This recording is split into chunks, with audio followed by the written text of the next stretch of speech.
is how quick is the Aptera being an electric vehicle? Yeah, the Aptera is amazingly quick. We actually have in-wheel motors, so the motors are in the wheels. In your Tesla, there's a motor in the middle of the vehicle. It goes to a transaxle, which is a bunch of gears, and then spits it out to drive shafts to actually go to the wheels. There's universal joints on the wheels too. Every bearing, every gear that you have in a system like that is a loss. So we want the most efficient powertrain possible. So we actually took the motors and put them actually in the wheels. So it's driving power straight to the wheels. There's no gears, there's no drive shaft, there's no universal joints. It's just straight power straight to your wheels.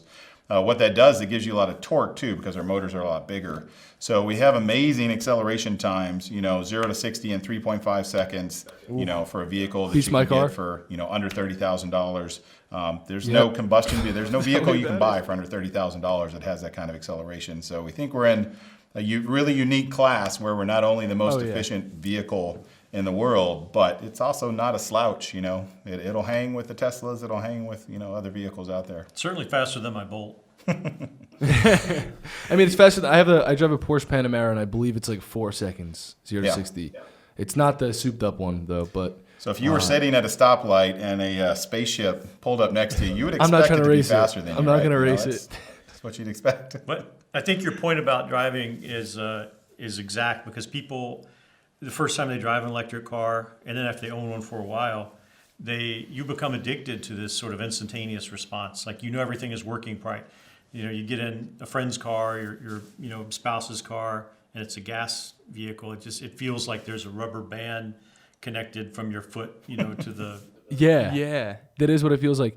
And to me, when I drive the Tesla versus when I drive my car, I feel safer with that instantaneous response on the accelerator, because say I'm in a merge lane and someone comes in, they're not trying to let me in, and I have to go in front of them, or I have to surpass a vehicle for one reason or another.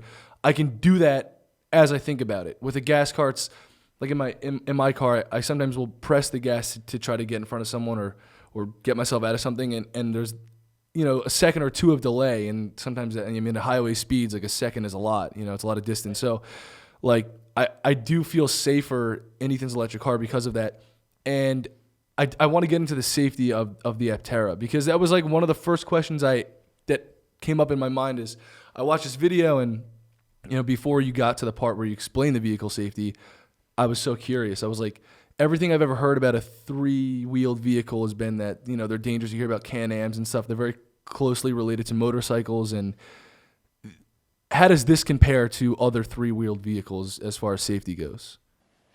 Yeah, I mean, vehicle dynamics, equal safety. The more responsive your ride is, the better the braking, the quicker the acceleration, it can be a safer vehicle. But in a 3-wheeled platform, it's really all about weight distribution. So keeping the weight over the front wheels, our all-wheel drive has torque vectoring, so you can have some pretty amazing stability control with the vehicle. And we have this composite monocoque structure where the whole vehicle, is this egg around you. The vehicle is your helmet all around your body. And it's built like a Formula One car or, a Cirrus aircraft, much more than, typical automotive. Because of our resin-infused composite structures. And it's amazingly safe. In previous tests, we had amazing roof crush strength and side impact. We had the highest roof crush strength of any passenger car on the road, all with this, package we have behind us. So, we feel strongly that passenger safety is of utmost importance, and we think that the way people are building steel and aluminum vehicles could be done a lot better if they would switch to composites like us. So we feel great about our path to production with a very safe and stable vehicle, one that's responsive and will keep you out of trouble. Yeah, the stability is really, it's the key. Yes, there will be traction control and stability control and algorithms to make use of all 3 motors. But even without that, the vehicle needs to be, and it is, a stable platform. And we were just at the track last week doing the Moose test, which went great. I don't know if you know what that is, but I think you. No, what's a Moose test? 40-something miles an hour, and you have to make a sudden turn like you're dodging a moose. I guess it was invented. Yep. Yeah, maybe I think Volvo probably originated this test, some years ago. But at the time, it was a common cause of accidents because the vehicle would lose control in such a sudden high-speed So we did that test. We did some 8th mile racing, 0 to 60, and all very good results. We've got video of it soon, and it's gonna be published. But I would say seeing the stability firsthand, especially this new vehicle, is absolutely awe-inspiring. Yeah, controlling a vehicle that's 2,000 pounds is a lot different too. So, your Tesla, it weighs a lot.